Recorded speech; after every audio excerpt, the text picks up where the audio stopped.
non, Infine a disparu. Aide-moi à le retrouver. Est-ce qu'il est derrière la plante? Ou bien dans le buisson? T'as deux gros ronds blancs. J'ai deux gros... Ah merde! Ah oui, d'accord, ok. Ça me fume cet écran vert à chaque fois, genre ça me fait trop rire. Salut à tous, c'est Infine, bienvenue sur cette vidéo. Aujourd'hui, pour fêter les 500 abonnés, je vais répondre aux questions que vous m'avez posées sur les réseaux sociaux. Ça peut être à propos de la chaîne ou c'est parfois aussi des questions un petit peu débiles, mais on va essayer de répondre à un maximum de questions aujourd'hui. C'est parti! Comment as-tu eu l'idée de cette chaîne? En fait, cette chaîne, elle s'est pas construite comme ça dès le début avec les clichés. J'ai commencé la chaîne quand j'étais en Inde. Ceux qui me suivent depuis les débuts le savent. J'ai commencé avec des vlogs des voyages que je faisais là-bas. Et finalement, au fur et à mesure, je me suis un petit peu cherché à mon retour en France. J'ai fait quelques essais de vidéos plus ou moins fructueux. Et finalement, je suis arrivé au concept des clichés que vous voyez sur la chaîne actuellement.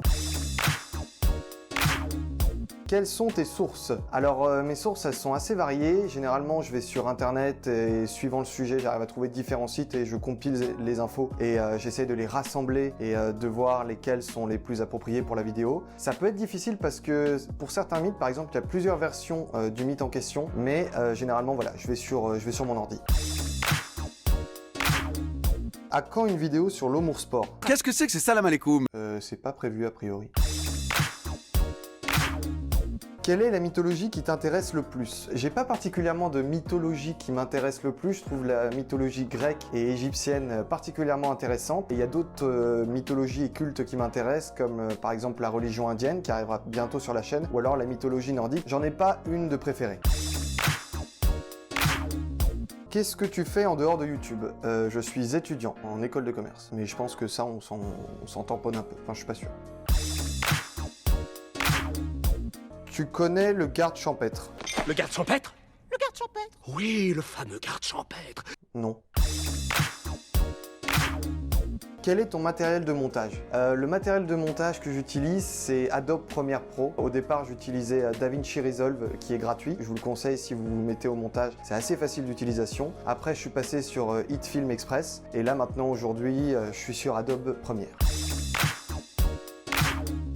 Fais-nous une vidéo Setup 2020. Bah ouais, pourquoi pas. Salut à tous mes petits abonnés, aujourd'hui je vous montre mon setup 2020. Alors là, ici on a le fond vert, ici on a la caméra qui a une très bonne qualité d'image, et là on a le micro cranotte, et voilà.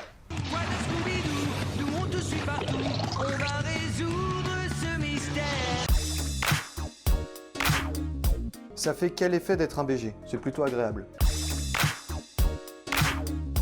Vas-tu reprendre les clichés? C'est une très bonne question, c'est pas prévu pour l'instant que je le reprenne pour plusieurs raisons. Tout d'abord parce que les clichés ça prend énormément de temps à faire. Il faut trouver la personne, il faut s'organiser pour qu'elle vienne. L'interview, la vidéo, elle durait à peu près 1 heure, 1 heure et demie. Après le montage, il me prenait 30 à 40 heures, c'était épuisant. Déjà, donc j'étais assez fatigué à la fin d'un épisode. Deuxième chose, c'est que en fait je communiquais sur les vidéos à la fois en anglais et en français. Ça pouvait prêter à confusion. Et troisièmement, parce que je me suis rendu compte qu'en fait les vidéos étaient absolument pas parfaites dans le sens où il y avait beaucoup d'informations qui étaient soumises à une sorte de... Je sais pas comment on pourrait appeler ça, mais si j'invite une personne d'un pays en particulier, cette personne ne va pas tout connaître du pays et elle peut donner des informations fausses ou alors avec lesquelles différentes personnes qui vont regarder la vidéo ne seront pas forcément d'accord. Allez voir dans les commentaires par exemple sous la vidéo sur la Hongrie, vous allez voir il y a plein de personnes qui sont pas d'accord. Toutes ces raisons font que je me vois pas reprendre les clichés.